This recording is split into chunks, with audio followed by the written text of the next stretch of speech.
power. Today we're here in a very special city, Jinggangshan. I feel warmly welcomed by the kind, gentle, and friendly people around me. I know young people everywhere are drawing on empathy, tolerance, and love. Welcome to the second episode of Youth Power, with the theme of the great founding spirit of the CPC guides us forward. When I grow up, I want to be an entrepreneur. Let our youth be courageous enough to step into the spotlight of the world stage. The spirit of Zhang and tens of thousands of others who fought, which we might enjoy life, will always inspire a new generation. Though we may work in different fields, fight for different dreams, the quality we need is the same: stay empowered. Welcome to the third episode of Youth Power. The theme of this episode is Gifts of Mystery for Neighborly Friends. Man should be slightly better looking than a monkey. An exception. Many people are surprised to hear how long I have lived in Beijing. China became my home. It is something that will long endure into the future. Welcome to the fourth episode of Youth Power. Why Chinese people can't fly? You can fly, like, go! You can fly. Yeah, exactly.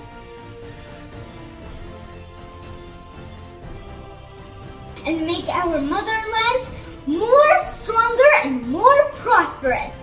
Welcome to the fifth episode of Youth Power.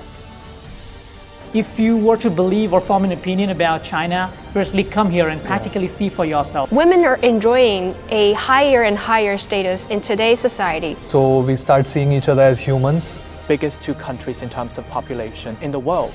We can definitely achieve a lot together with concerted efforts, hand by hand. Welcome to the sixth episode of Youth Power with the theme Beyond Labels. Generation Zers explain who they are. We are Generation Z. We are the digital natives, and we're empowered by the internet. I am me, whether or not you understand it. I still stay true to myself because I don't know how to be someone other than me. I think we can be called the luckiest generation yet in terms of living standards, but we're not the luckiest generation in terms of fierce competition.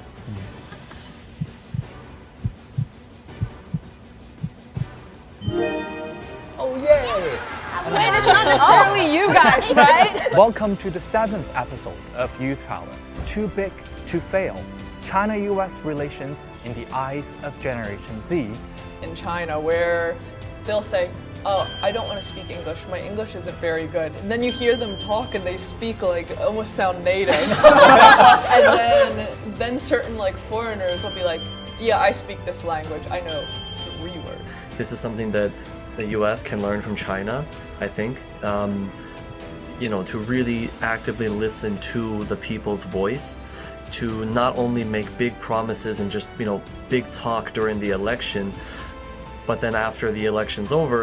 In America is that we tend to think that if the other guy or the other person, if my neighbor gets rich, I'm not going to get rich. It's like a thing where you're competing all the time against everyone around you. Two countries may not solve all the problems together. For any other countries, I would say. But few things could be solved if the two do not work together. In the 8th episode of Youth Power, themed as the tiger approaches its new beginnings, we invited Generation Zers from home and abroad to celebrate Chinese New Year together. 骑虎难下，虎毒不食子。呼伦贝尔，Friendship with Chinese people is like you feel like at home. I was born in 1998, so this is our year. It's our time to shine. Episode of Youth Power.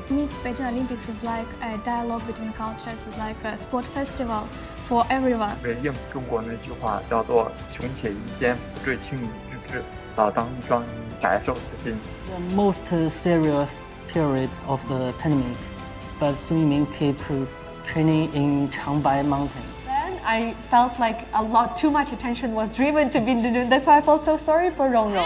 一起向未来 together for a shared future, and we also hope that in the future they should follow this motto and they should make people together.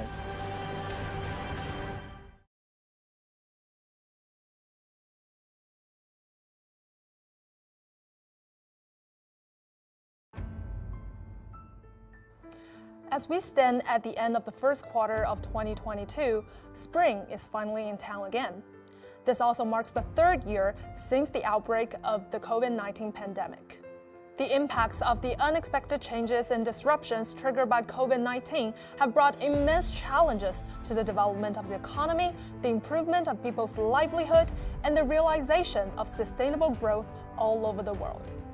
With global development at its crossroad, when attending the high-level general debate of the 76th session of the UN General Assembly, President Xi Jinping proposed the Global Development Initiative and put emphasis on staying committed to a people-centered approach, development as a priority, benefits for all, innovation-driven development, harmony between man and nature, as well as results-oriented actions.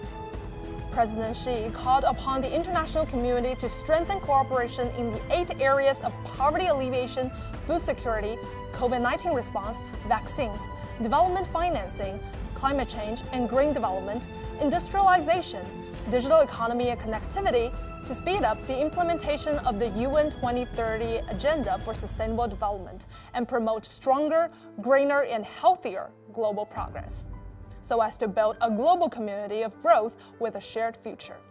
No matter wind or rain, humanity must march onwards. In face of the numerous challenges, how will humankind progress? How will the world develop? How will we build an open, inclusive, clean, and beautiful world that enjoys lasting peace, universal security, and common prosperity? Generation Zers, as the generation shaping the future, are now wondering how they can respond to the world's most pressing issues.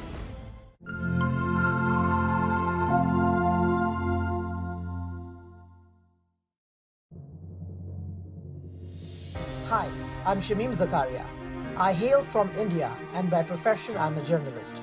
The motto of my life is simple: united we stand and divided we fall. So let's all join hands for a shared future. Hello everyone, my name is Alicia and I'm coming from Russia. My motto is, the more you put in, the more you get. My name is Trayvon Latimer. I am from the United States, and my motto is that you should be proximate to the people you care about.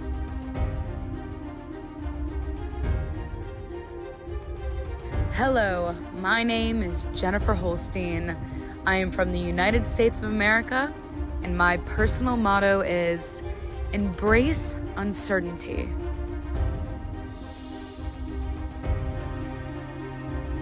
I am Zhongnan from China. I'm currently studying international journalism at Tsinghua University.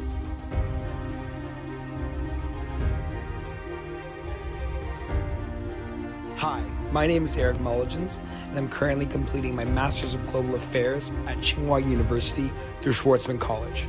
My motto is that it is your attitude, not your aptitude, that will determine your altitude.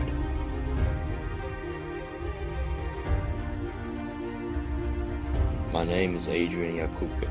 I'm from Germany, and my personal motto is live life, learn lessons, and liberate yourself.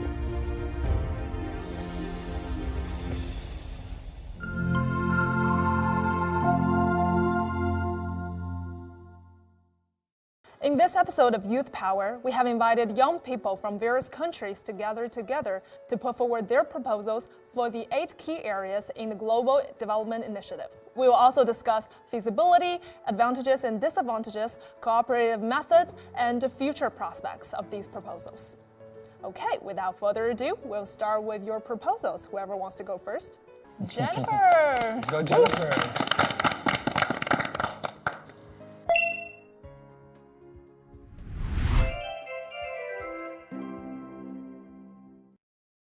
Some of the things that I wanted to talk about today for solutions are cross-border communication, grassroots efforts, and sustainable development.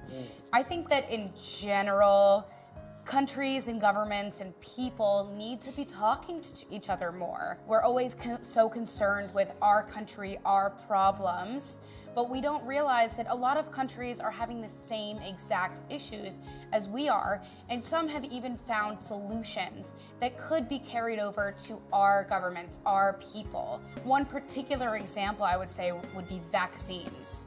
The United States found a pretty effective vaccine. It did not really do a great job with sharing it to some countries that needed it. I think that for such a serious issue, we should kind of put aside politics and cross-border communication issues and just get these solutions out to the people that need it. My next thing would be the grassroots efforts.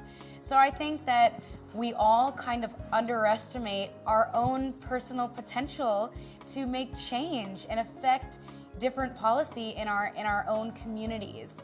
I think it's a little bit intimidating sometimes to see these huge problems and not really know what you can do.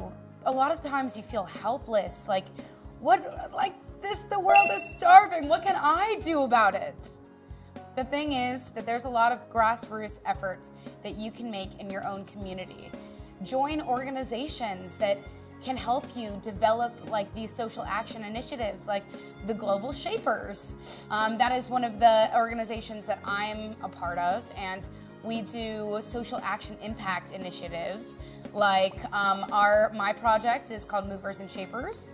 And we take children out to go hiking and pick up trash.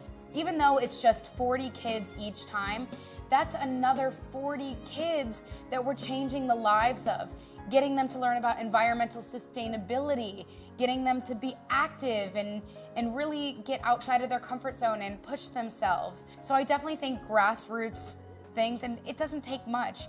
It just takes a strong will and a few phone calls, and you can really make small but effective change happen in your local communities.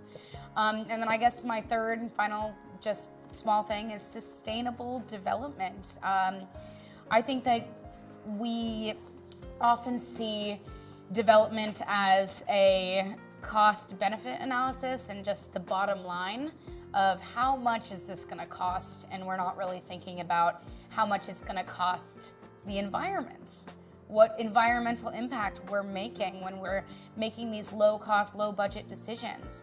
And I definitely think that we need to invest more into green technology.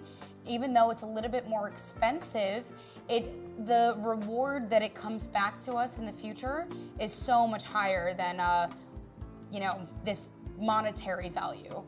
And I guess, my proposal in sum is small changes matter. One person matters, and you can always try and make an impact on a small scale, which can really, really spread out to a large scale change. Thank you guys for listening to my proposal. Thank you very much, Jennifer. This reminds me that I was reading through the website of WHO yesterday, and there's this slogan that is, "No one is safe until everyone is safe." So I think this directly echoes with what you have just said about the vaccine. So we should really put our hands together when we are tackling such global challenges. Absolutely. And about the communication, I would 100% agree to that, because I think most of the problems in the world starts because of lack of communication, and they can be solved with communication. So we all agree that communication is very important. So my question here is, why don't we communicate enough? What do you think is the barrier? What can solve the problem is empathy and sympathy, how we trust each other. It is not only about the platform, but about a personal trust and personal understanding about each other. So that's why I think the personal gatherings, just like the youth power do, we need to understand each other as friends and talk. And that's how things got solved. We need youth power, adult power, every power in the future. The platforms, exactly. The platforms are not the only things. Yeah, but you can't underestimate the power of the platform. Exactly. I did like a cross-China bicycle trip Mhm. where I went around for 3 months, and I gathered a group of like 200 people in a WeChat group. In addition to that, I also linked my bike ride to a charity, providing or facilitating healthcare to abused women, migrant children, That's all impressive. these groups in need, and we ended up raising 20,000 RMB. Just through like one small WeChat group. WeChat groups or any online forums that could act as the first step, and from there on we have to carry it forward offline. So because for instance, just take example of this, like how are we all contacted by the organizers through WeChat, but at the end we are all here offline and discussing. So I think that has to be the mechanism, I guess. Eric!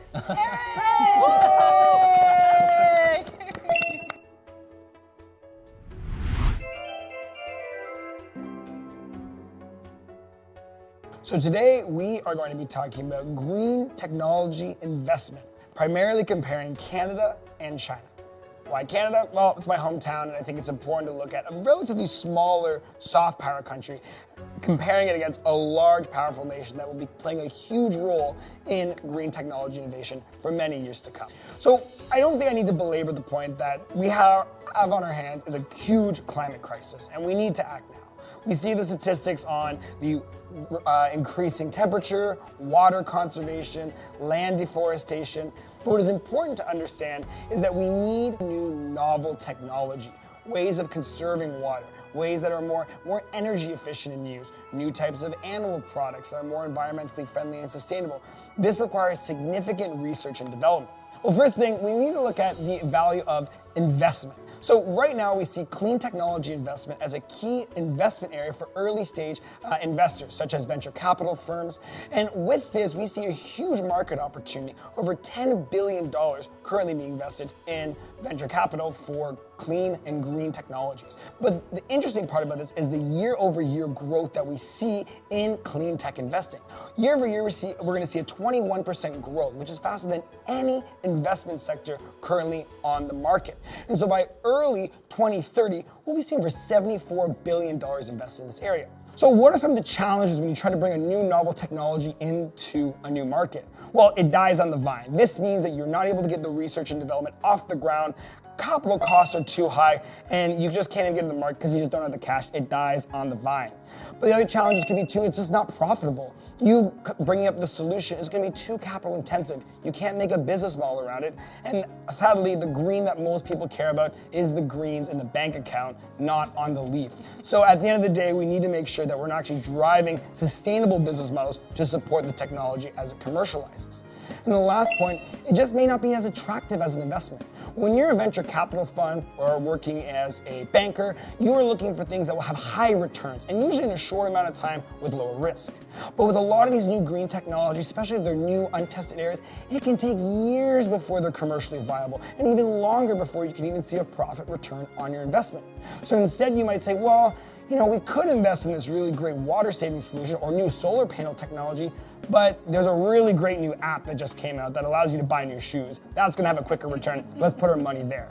And so as an investors, we need to find ways to incentivize these maybe more high risky, but long-term sustainable technology development.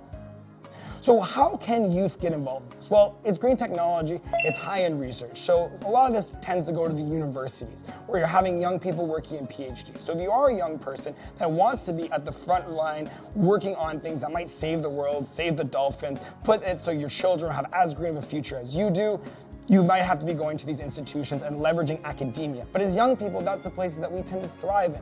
We're able to leverage our undergraduate experience to move through academia, to work on great projects. We also need to be able to connect these academia with entrepreneurs. Tends to be a gap in the process of commercialization by not having the proper communities and connections to bring people together. So that is it for my presentation. We've covered many areas, but my challenge to you is to say, how can you, as young leaders, as young global change makers, look into your relationships and communities you drive to actually green up your partnerships and what you deliver in value to your immediate community? So why don't we start with Shamim, because you voted abstain. Right. Most importantly, I come from a developing country, India.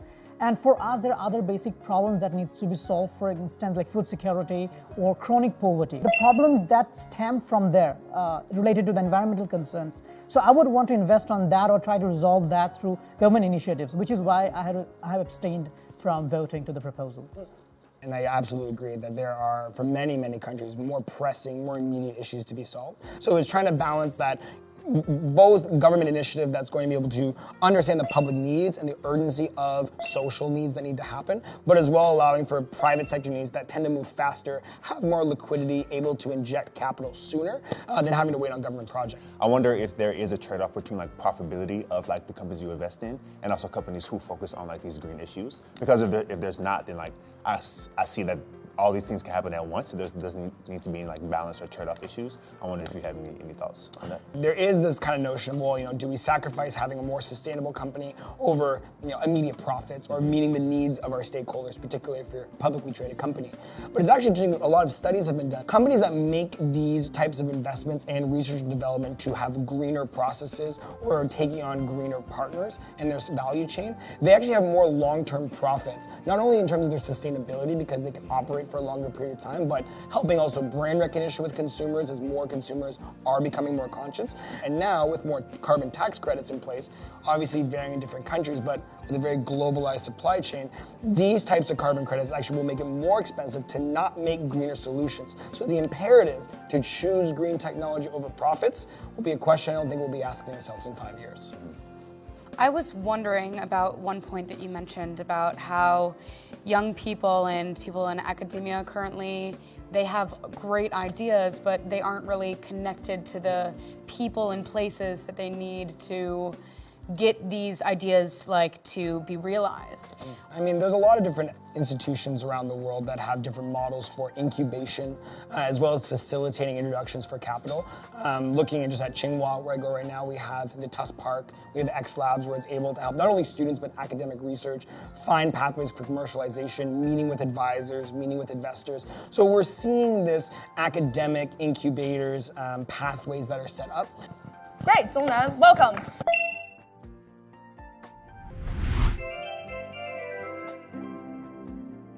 So the first proposal is regarding to beat the COVID. Oh, well, this is the proposal that has already been conducted in several countries, especially in European countries. That's vaccine passport. In China, we have the health code. One thing I was really proposing to is the world needs a global health code, tracking the virus and have the data that people can track the virus very quickly and set the quarantine very convenient. But the problem is the data is owned by who? So I propose that a third party under the framework of the United Nations could own the data. Speaking from my perspective in the US, this issue is just so divisive that I'm thinking of people who want to travel either doesn't want to just reveal information about their vaccine status. I can see how that can lead into a lot of bigger political issues. In the US, people don't like to be required to do anything. They like their freedom or freedom of choice. That's an additional sources that you can refer to when you are crossing the borders. I think one of the biggest challenges with this is because you're using identified personal health information, there are several regulatory and compliance issues that go into place. Every single country has different regulations on how personal health information is stored, processed, and used. So even if someone does give the consent to have the information shared, it would likely have to be housed within their country of domain and then have to be centrally managed from a third-party organization. It's a question of values, of how we think about privacy is more important than the society's function of how we can work more convenient. While the government is balancing all of this, there's another question that has been raised, is the people's trust to the government. What I think in China, Chinese citizens have more trust to the government. As the data is not misused or overused by the government, we have a clear boundaries between the citizens' privacy and the government use of the data. Along with the vaccine passport and traveling convenience and all, it'll also be able to solve another problem, that is mutual recognition of vaccines. Because now there is a growing debate in the world which vaccine is more efficient But when this vaccine passport is rolled out, that means there's a mutual recognition of vaccines among countries. When the data is stored with an organization like UN, there are other countries also monitoring the data and the data privacy. So why not involve United Nations or maybe any other third-party organizations in terms of responsible for data?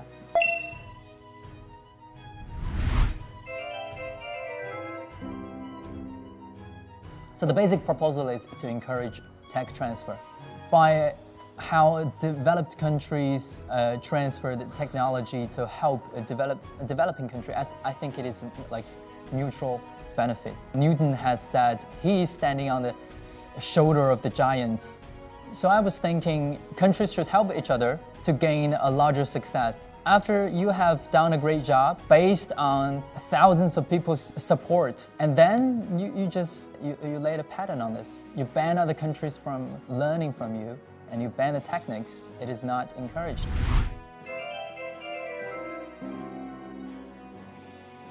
I just wanted to say that when you talk about technological transfer, when any private company, they set up a company, they invest time, research and development money and develop any product or any patent, they're not doing charity. Their ultimate goal is profit making. So when you talk about transferring it for free, no, not for free. I mean, encourage technological transfer. Companies can make profit of it, but like it cannot be used as a political tool.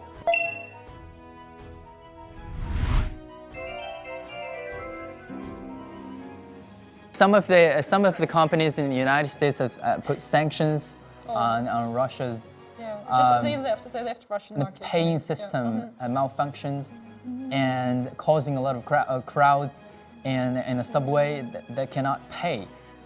Well, that is something I think it's about national security.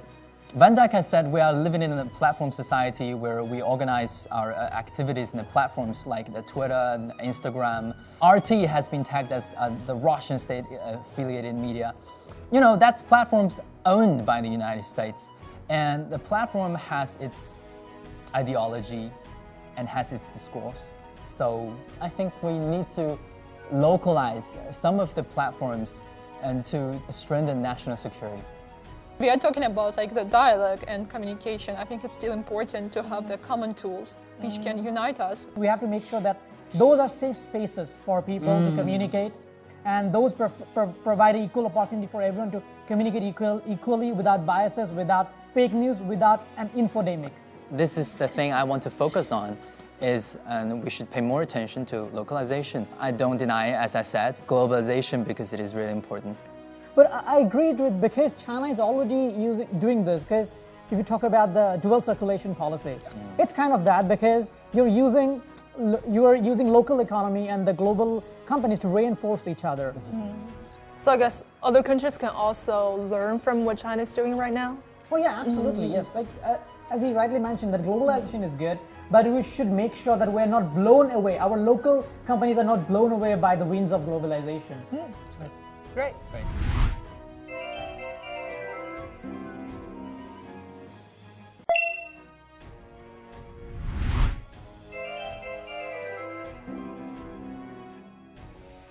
In the aftermath of the global pandemic, it has devastated the entire world in terms of food security. So my proposal is a public-private partnership between the government of India and Chinese tech giants with a focus on artificial intelligence. Why I have chosen India and China is because China, as we know, in terms of technology, is incomparable. And India, when it comes to agricultural technology, we are still lagging behind. But what we have is manpower and resources, and how that can be clubbed together to develop initiative.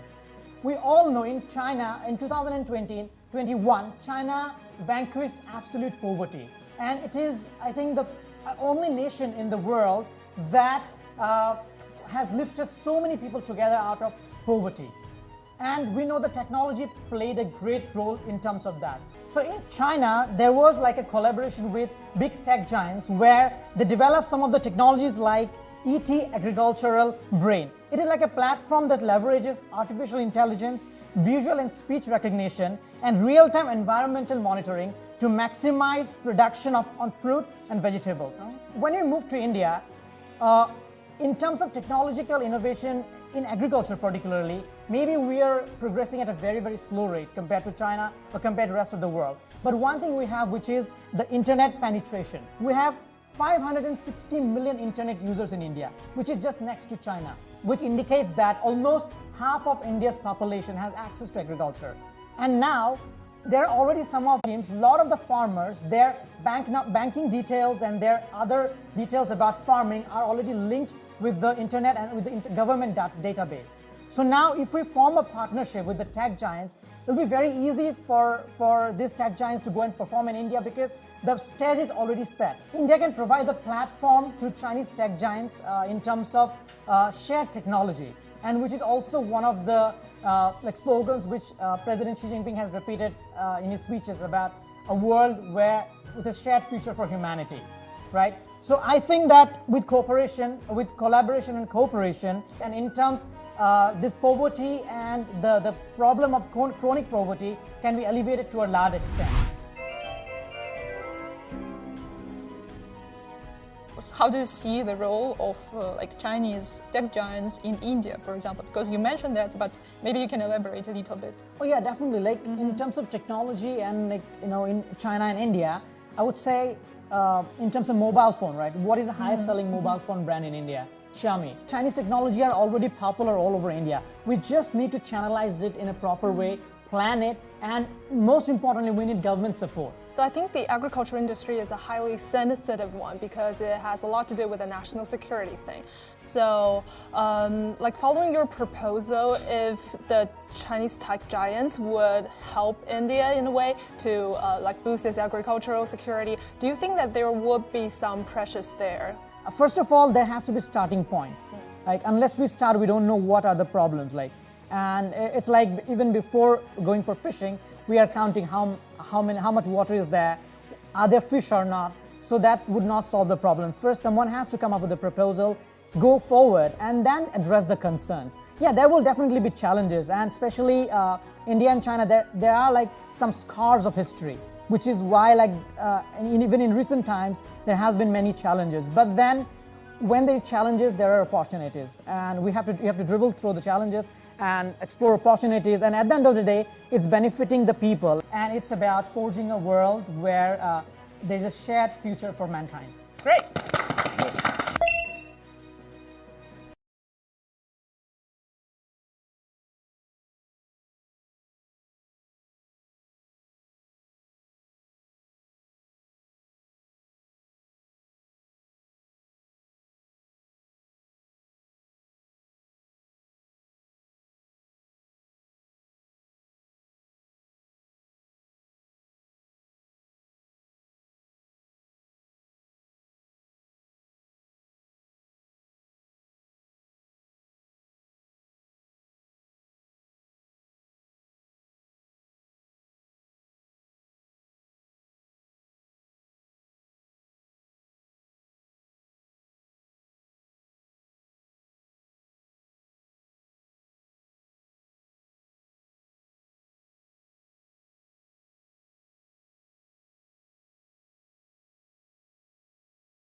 governments are important. So like impact not in just poverty alleviation solutions, but also impact in just any type of like foreign like facing initiative that the United States does. I think one thing that is a little attractive about non-government actors, without any incentive to increase or to carry out U.S. interests across the world, to be involved in poverty alleviation work, is because if you remove those interests, then you have just pure people wanting to make a difference in other places. So you and I are both from the United States. Yes. And we've kind of seen firsthand how effective the government can be when relieving poverty on its own domestic arena. And what do you think are some advantages of the way the Chinese government is structured that allows to cut through the red tape that we see in the U.S.? Yeah, I think one thing about being here in China so far, it's interesting to see this idea of harmony within China, philosophical underpinnings Chinese thought as far as taking care of your neighbor or taking care of most people is really fascinating here and is reflective in its policy here. Also, I think that China is just able to do a lot through a central government and a lot through how it is centrally planned across the country as well, that it is very effective for China. But do you think that these two countries, as two of the leading economies in the world, also have this responsibility or obligation to help alleviate poverty in other countries as well? If so, what do you think we can do? Yeah, and that's really important. I think we as a society, as a global society, are measured by how we treat the least of those, across the world. So I think we do have some social responsibility to help other places that are struggling as well. I think that having more shared understanding of issues that are happening in other countries, getting more perspectives from developing countries or understanding where they're at is very important. And having people in power that understand those issues. So you have diplomats, working together between China and the U.S. You have companies who have global reach, both in China and the United States, having more coordinated efforts across different places is super, super important. Yeah, and also youths talking to each other about their different perspectives. Yeah, future leaders, youth who will be probably in these positions in the future, or who will be part of these companies and these initiatives. Is very important for them to understand and learn these issues. Alessia.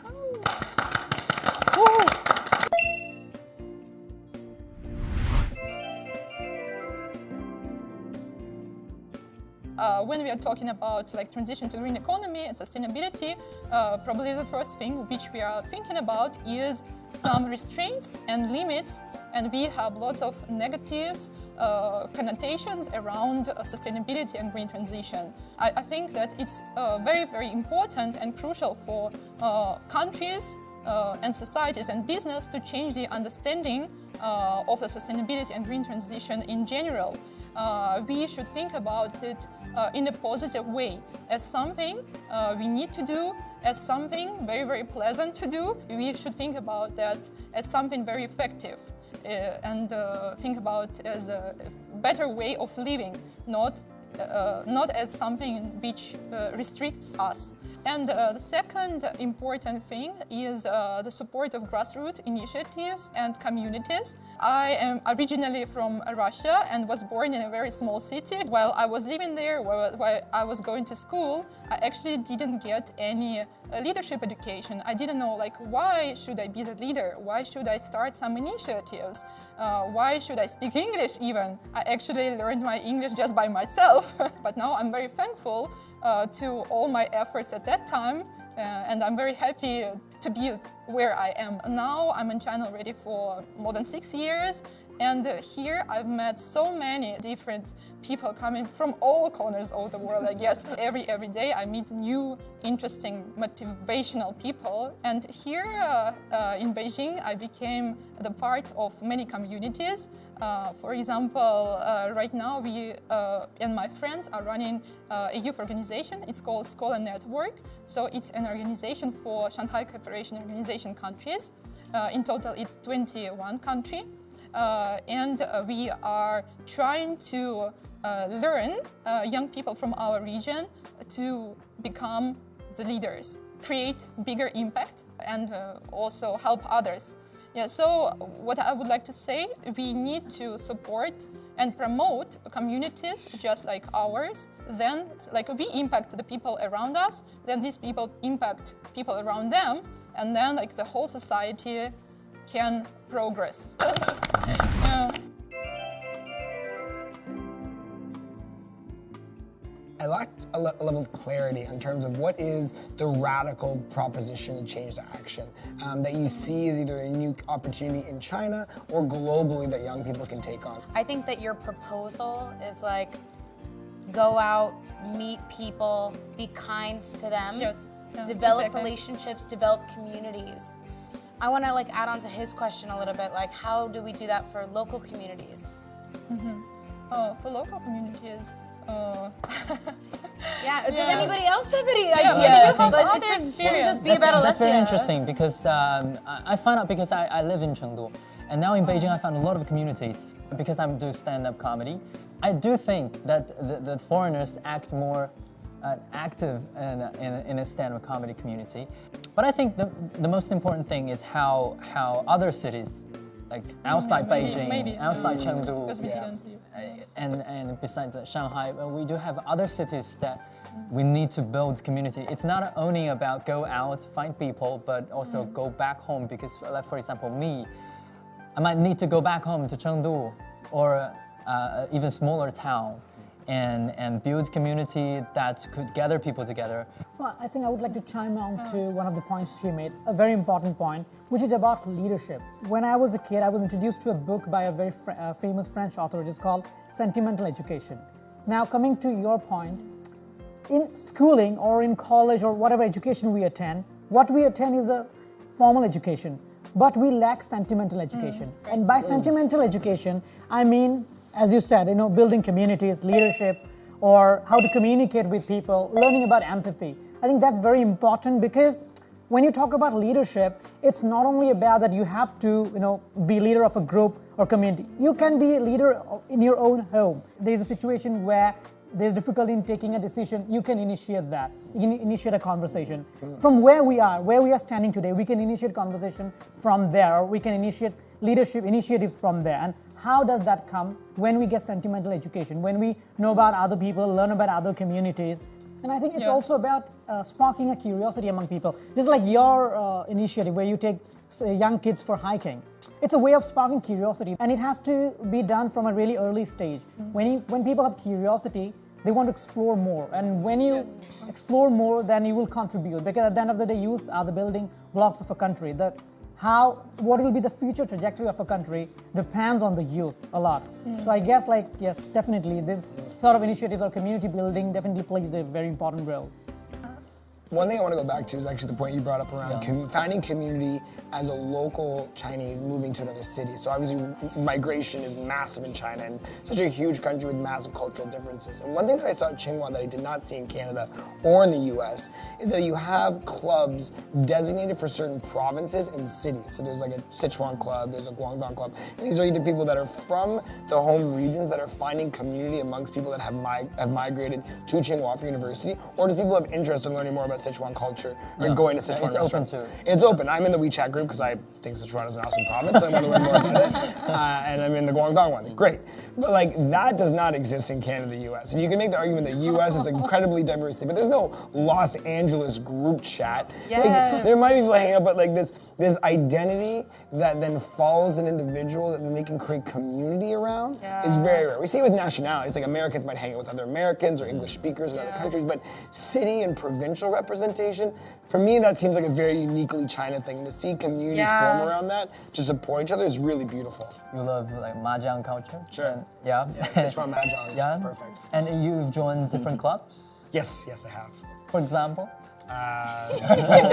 Okay, only Guangdong Club. I also joined the sports clubs. There's a bunch of different clubs. Tsinhua's got so many. Sichuan's the best. Sichuan's the best. It's best for sure. Thank you. I think one thing that we can work on as a society is including people who are different than us into these spaces, where people can come and learn and be curious and ask questions and feel they're safe observing and being part of these new communities. Yeah, definitely. So I want to go back to you, Alessia. You talked about that you did not have much leadership courses back in Russia like 6 years ago. So what prompted you to decide that you want to initiate, you want to lead a community, you want to initiate something worthy in this community that you're now in? I was influenced by the people around, yeah, definitely, especially here in Beijing. During my second year in China, I've met the founder of like our organization, which I'm working right now, and I guess she impacted me very, very much. And from this organization, I also met other people as well, coming from different regions with different background, and I saw that they are making a lot of things for the good cause, and they are actually inspired about everything they are making. And I thought, like, why can't I do the same? Why can't I join them? Why can't I try to do something for the people and really impact the people and to make the life of others a little bit better? What prompts you to then go and take on a crazy experience like moving to China to study? Because the average person, I'm assuming from your hometown, like mine likely, did not have the idea, let's go to China. In fact, a lot of the sentiments towards China or other countries tends to not be so positive. So for you, what was that initial spark that made you get over that hump and put you on this leadership pathway? Teachers always told us, like, you need to study, but they never talked about any purpose. It's like also part of like traditional Russian education. You just need to do and do it good. But why? You don't see the common narrative. Like you don't see the global picture. Why you need to do that? Yeah. And I tried to study good, and I went to a good university. And at that university, I started to learn Chinese because I just wanted to broaden like my understanding of the world, and then came to China. I started learning Chinese when I was 5 years old. That's your personal choice? Oh yeah, I was 5 years old and I was like, I want to learn Chinese. Wow. No, of course not. I was convinced. Of course not. My it's a mandatory parents thing? put me into the program. They were like, yeah, they just thought like it was a challenge. My brother's very smart. They wanted to challenge him, and then they're like, okay, well, he did it too, so you do it too, I guess. And I actually am like the only one out of my siblings who stuck with it and really like kept going. And then I did like a trip to China when I was like in 5th grade, and I just loved it. The two things that I have really drawn me to China is how kind the people are. It's just, they're so nice, like, and they're so curious about me. It was actually really like a quote that I read that I saw, I like really resonated with. It's like something about traveling makes you realize that everybody is wrong about other countries. Canada has a really great propaganda machine saying that we are like these nice people and everything's Canadians are super polite and kind, and it's great. I mean, no problems at all. And it's a great PR thing to have. It's like, oh, you're Canadian. It's like, oh, at least you're not American. Like that's always the view that comes in. But I realize that Canadians are, you can disagree actually. That Canadians are polite, but I wouldn't say Canadians are necessarily the most hospitable all the time. And I think one thing I found in China is that as a foreigner coming, people open up like their restaurants closed, like, you know, they would help me out, go out of their way, walk me around, ask me questions. And I never seen a single Canadian in a large city do that for a foreigner that was that lost. Like, the level of hospitality and consideration made me really just appreciate the kindness and openness and, like I said, even curiosity, that genuine kind-based curiosity that I hadn't seen in a lot of other places in the world. And seeing that from literally from Beijing all the way down to Shenzhen and everywhere in between, and seeing that consistently, it just blew my mind. We have a saying in our country that when you have to learn something, go to China. So it's like, because it is considered that China is a country of intellectuals and scholars, right? Because Confucius culture and all, like, because as someone from India, we do have a lot of similarities in terms of culture and all. So anyway, when I was in the UK at that time, of course, before coming to China, I made some friends who were my flatmates and who were Chinese, who still continue to be my friends till date. And when I got this opportunity and I realized, okay, then why not? Let's grab this opportunity and come and explore. And I believe in one thing in life, that when you don't plan something, some of the most beautiful things come to you. And that's what exactly happened when I came to China. It's been a beautiful ride here. Now, after coming to China, I realized how few things I knew about China, because it's a country with a history of 5,000 years old, right, or more than that. So to understand this, you definitely need to come here, talk to people, and kind of blend yourself with the people and the culture. Only that's when you learn a lot of things about China. I was 3 years old when I first came to China. Because your mother is Chinese. My mother is Chinese, yes, and my parents, they both had work in China, so they decided to take me along as well. Well, but thinking back, when I get to choose, like, what if I'm the one who get to choose? I choose the same thing. I agree with them. Like, coming to China was probably the best decision. And why is that? Because I think China is especially Beijing, I think, is a multicultural city. If I grew up in Germany, I think I would just growing up with German friends and not learning that much from different cultures. But now growing up in China, here are so many international students that have come to China, and I've met so many great friends from all over the world, and through that, I think I learned a lot.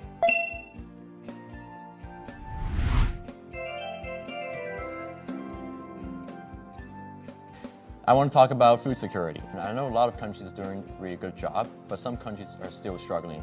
I think what they all should do is learn from the countries that are doing good. I think the entire world should learn from each other and communicate more. One thing I've been really impressed about is the Clean Plate initiative, which actually gained a lot of traction for government. Right. What do you think other countries could learn from China about how to deal with food waste from a cultural standpoint? I even heard that one student of Tsinghua University developed an app when you come to student university canteen, and you can take the picture of your dinner and then take the picture after the dinner, how much food is left. If nothing is left, then you can get the points, and later you can exchange these points for something else, for some other things. Yeah, I guess this is very innovative idea. That's happening in Communication University. So not only Tsinghua University. Yeah. You still have events. Maybe you have experience probably too in Tsinghua University in the canteen, and if you finish your plate really cleanly and you go to the you turn it in, and they'll give you a reward, like a milk or something. And that's really? That motivates, yeah.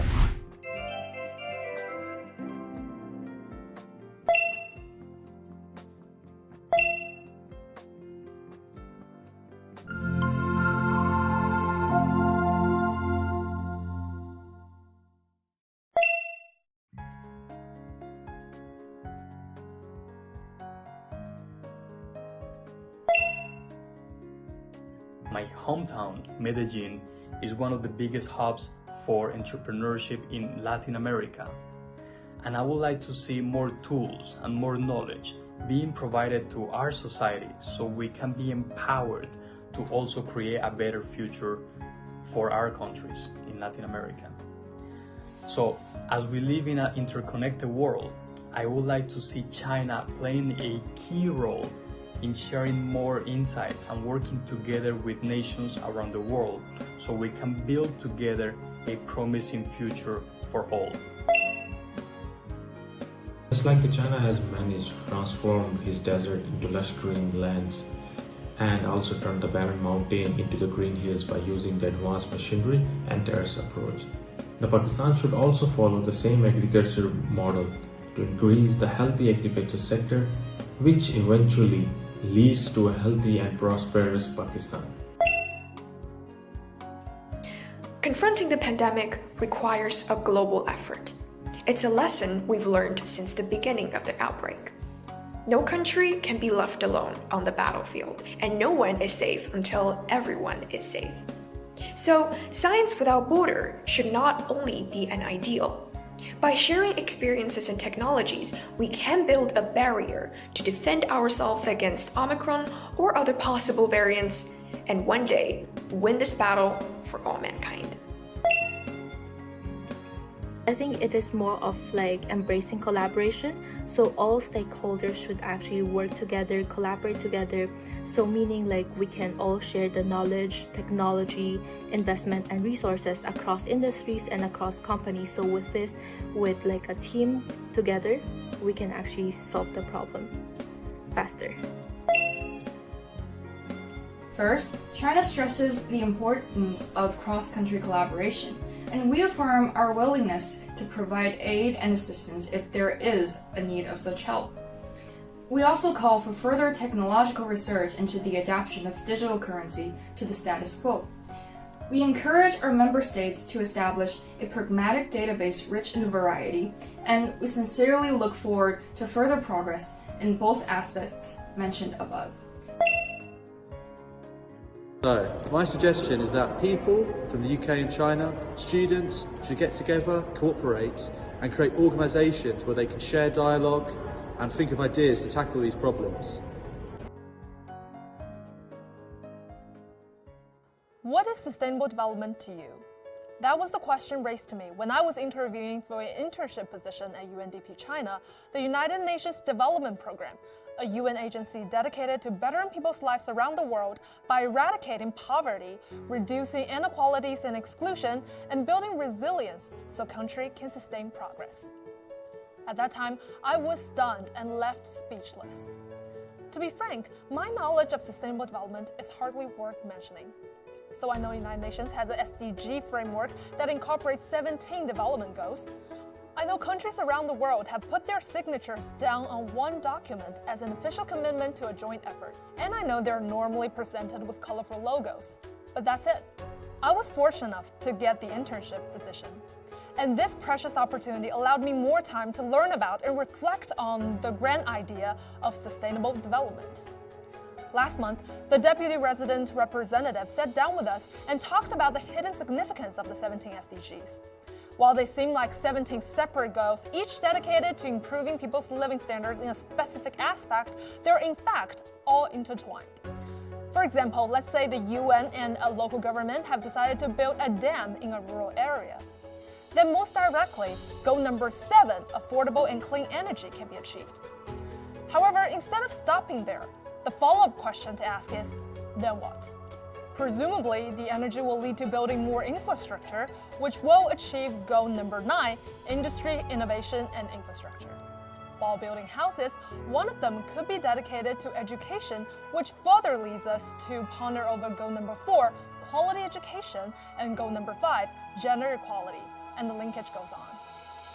That was a rather vivid illustration of why SDG is different from the previous worldwide targets, as instead of tackling challenges one by one, we now deal with them with a roadmap that points towards a comprehensive set of solutions.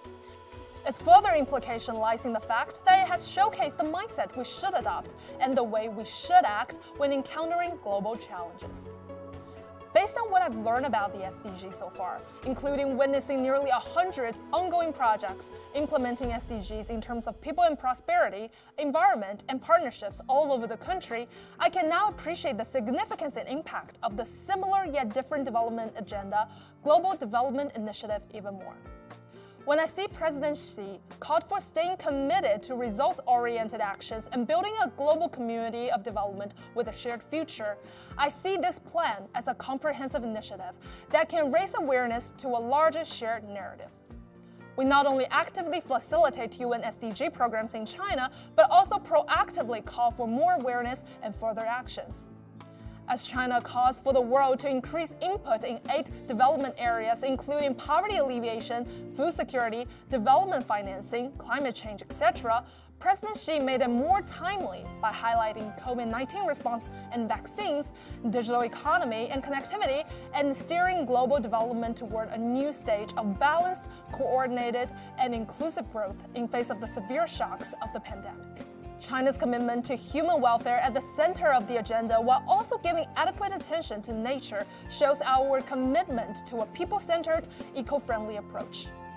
It is our relentless effort to accelerate the implementation of the United Nations 2030 Agenda for Sustainable Development, and also our firm gesture of taking up global responsibilities as a big developing country. Recently, A number of cities and provinces, both at home and abroad, are still undergoing severe challenges imposed by the pandemic. As we mourn for the heartbreaking news around us and the 3 years of time stolen by the unexpected outbreak, we, Gen Zers, have all the more reasons to take it as a sign of warning, a sign for us to ponder over the way to create, or at least to strive for, a more prosperous world, greener development, and a more resilient future, for us as well as the generations to come. And I'd also like to hereby express my most sincere appreciation for China Daily Youth Power's initiation and organization of this themed episode. I believe it's fair to say that we are all currently in the middle of a turbulent time. It's hard to stay calm, to see through the misty prospects, and to keep ourselves focused on the worthy causes, but we must. And this episode is a perfect opportunity for us Gen Zers of diverse backgrounds to talk about the Global Development Initiative, sustainable development, and think deeply about the future we want to share. Let us all be the change we want to see. Thank you. 6,200 evacuated and 160 homes destroyed by a South Korean forest fire. A historic drought threatens 20 million people living in the horns of Africa. Floods in Australia caused $2 billion worth of damage and took the lives of 22 people. The UN says that more people are dying as a result of pollution than of COVID. Urgent action is needed. These are a few of the many devastating news headlines from around the world since the start of 2022. Such horrible news has saddened many and brought a grey cloud over our spirits. In today's talk, we don't mean to ignore all this tragedy in the world, but discuss how we may bring hope back into our lives, empowering young people to dream of how they can play their own role in the changing the world. My name is Chong Haosheng Samson from Macau, China, and I'm a Global Environment Program student at Tsinghua University. My motivations are simple. As part of the future generation of leaders, we have an undeniable responsibility towards our shared future. Because it is us who will bear the consequences of today's action. Therefore, our voices and action matters for us, for our children, for our children's children. Last year, I listened to over 1,000 young people from over 40 countries and co-authored the Climate Tech's Global Youth Declaration. The declaration was launched of the Global Youth Summit on Net Zero Future, which attracted 1.25 million people worldwide and was co-organized by the Global Alliance of Universities on Climate and 15 universities in 9 countries across all 6 continents. The declaration is simple. It proposed 4 ways for young people like me and you can contribute. First, we can be implementers to align our actions with the global carbon neutrality target, to lead a green and healthy lifestyle. We can start small. For example, I always ask my friends and parents to switch off the lights when leaving the room, reduce unnecessary waste of water or food, bike or walk to places, recycle or reuse when possible. Second, we can also be researchers, to think creatively and be insightful. Especially if you are thinking about what to study at university, climate-related programs could be a great option and have huge career potential too. For example, as an undergraduate student, I'm proud and honored to already see some of my analysts contributing towards the climate negotiation between China and US and during the United Nations Climate Change Conference, as well as in policy recommendation at the International Finance Corporation, IFC, of the World Bank Group. Third, we can be advocates to speed up and promote public awareness. As a citizen of the world's largest developing country, I'm passionate about getting our voices heard, pursuing climate equity and justice, so no one is left behind in the march towards a net zero future. Last but not least, we can also be cooperators. We can take the lead in developing climate innovation and initiatives. For example, I co-founded a local NGO in Macau named Generation House to provide a youth-centered platform for sharing knowledge, discussing ideas, and participating in policy consultations. as well as becoming the first Macau member organization of the UN Sustainable Development Solution Network, SDSN. We also always look for ways to increase our influence through partnering with schools and media. No matter who or where you are, we are always able to act. We easily feel helpless when facing gigantic problems like climate change, but I believe an ordinary student like me from Macau can find ways to contribute. I'm confident everyone is watching. This now can rise the challenges and opportunities of our times.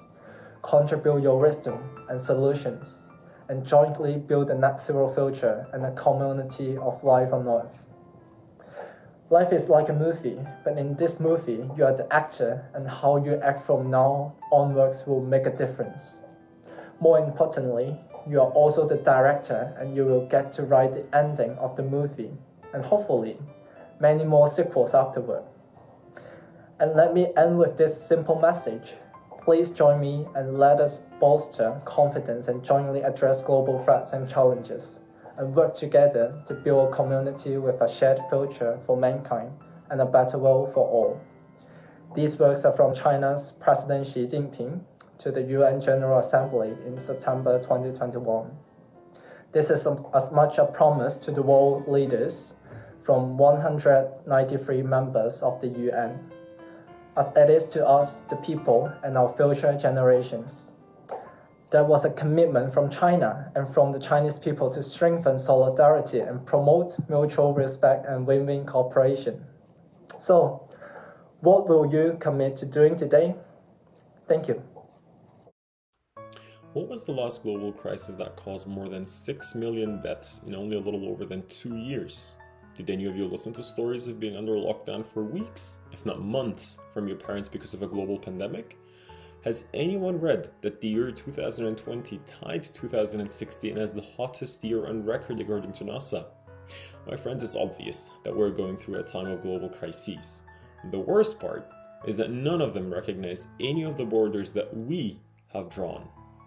My name is Tarek, and I'm joining this forum from my home in Canada. I'm a student pursuing my master's degree in international relations at East China Normal University, and I've attended numerous Model UN conferences in 7 countries discussing different global issues. I was privileged enough to stand in the UN headquarters in New York and Vienna, and all these experiences taught me one very important fact, that is, contemporary crises can only be resolved with global cooperation. In this regard, I find President Xi Jinping's remarks during his address to the 76th session of the UN General Assembly very important. What's more interesting is that the 8 key areas which he identified are actually quite in parallel to the Sustainable Development Goals set by the United Nations in 2015. And I believe this is another reason why the focus of this action plan was cooperation. So I'd like to very briefly touch upon the importance of it within the context of 2 areas which were identified: COVID-19 response and climate change. As the director of the World Health Organization put it in April of 2021, vaccine equity is the challenge of our time, and we're failing. It's been almost exactly 1 year since that statement, and unfortunately not much has changed in the world when it comes to vaccine equity. Statistics are not giving a lot of hope either.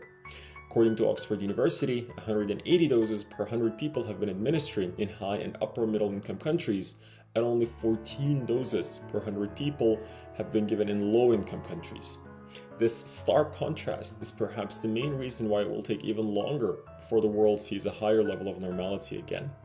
But we shall remain hopeful for as long as there are initiatives like COVAX to ensure accessibility.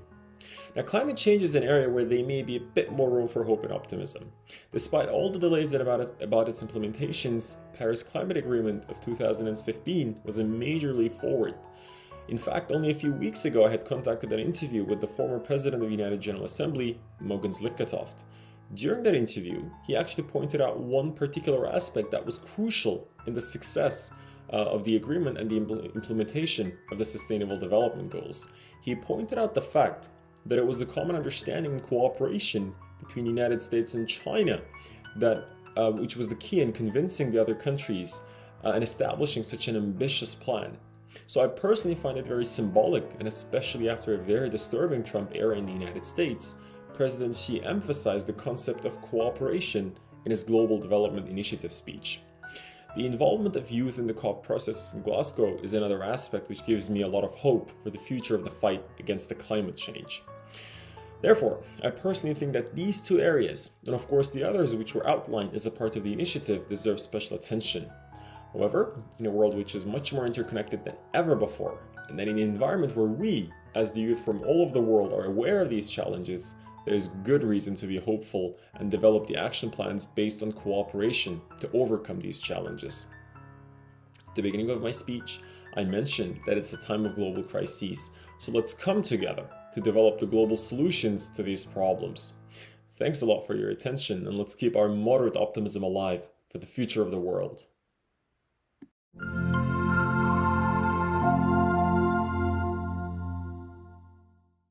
In today's episode of Youth Power, we witnessed the Generation Z guests present new and exciting ideas and heard their voices and appeals for working together to overcome the pandemic, striving stable recovery of the world economy, fighting to push forward global development, abandoning the Cold War mentality and achieve peaceful coexistence and win-win cooperation, and implementing the UN 2030 Agenda of Sustainable Development and building a global community of development with a shared future.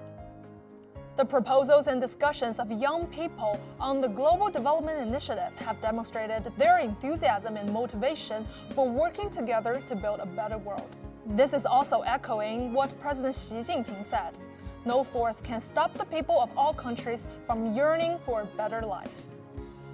2022 is a challenging year for all of us. The pandemic continues to drag on, and the international situation has become more complex and volatile.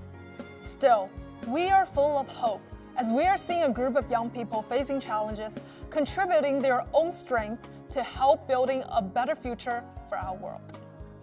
Like Generation Z, the people of the world are all making their own contributions.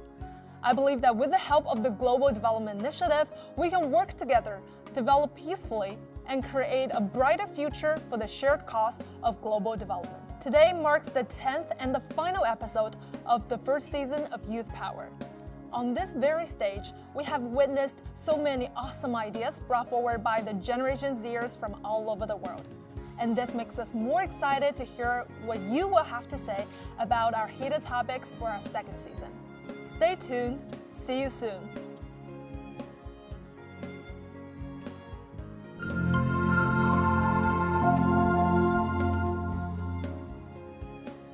So what would you like to see in the second season? It's interesting to think about China's role in the entire world. I think it would be good to get an understanding of the digital ecosystem that China offers to consumers and where the opportunities and differences are between the Western worlds and Western digital platforms. I expect to see me. I was just joking. I hope to see more small countries, developing countries, because they still have voice that should be heard. So I would love to see more exchanges in terms of media, like how China or India could be better reported about each other. I'd like to see nationals' customs, like different customs from different cultures. And I would like also to know more about the Belt and Road, life of young people here in China, and to talk about the concerns they have and their worries and like their dreams. Yeah, maybe because we are all quite young and we need to understand each other to build the bridges.